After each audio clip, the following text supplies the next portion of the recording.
தீபாவளி முடிஞ்சு எல்லாம் இயல்பு நிலைக்கு திரும்பியாச்சு. தீபாவளிங்கிற பேரில் வயிற்றுக்குள்ளே போடாத ஐட்டம் கிடையாது. அதனால் காலையிலே கசாயம் எல்லாருக்கும் ஒரு கிளாஸ் அப்ளை பண்ணியாச்சு. அப்புறம் நானும் அக்காவும் சின்ன பிள்ளையில விளையாட்டெல்லாம் இந்த பப்பாளி செடி கொப்பை பறித்து பெரிய வால் சண்டை போட்டுக்கிட்டு இருப்போம். அதுவும் இல்லைனா ஐஸ்கிரீம் கப்பு தான் பால் இல்லை சின்ன தேங்காய் மட்டையை வச்சு விளாசிக்கிட்டு இருப்போம். விளையாடுற கேமுக்கு ஆள் திரட்டுறதான் பெருங்கவலை.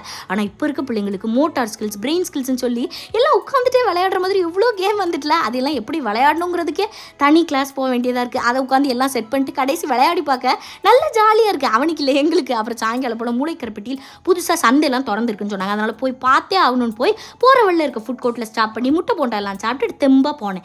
இதுக்கு முன்னாடி சந்தைனா ஒரு 3 கிலோமீட்டர் ட்ராவல் பண்ணி மொனஞ்சிப்பட்டி ஊருக்கு தான் போனோம். அது நல்லா இன்னும் பெரிய சந்தையாக இருக்கும். இது அதோட மினி வெர்ஷனாக இருந்தாலும் நிறைய முக்கியமான ஐட்டம் எல்லாமே இருந்துச்சு. விலையெல்லாம் நார்மலாக இருந்துச்சு. பட் இந்த வயலில் விளைய வச்சு நேரடியாக வந்து விற்கிற கடைகள் கம்மியாக இருந்துச்சு.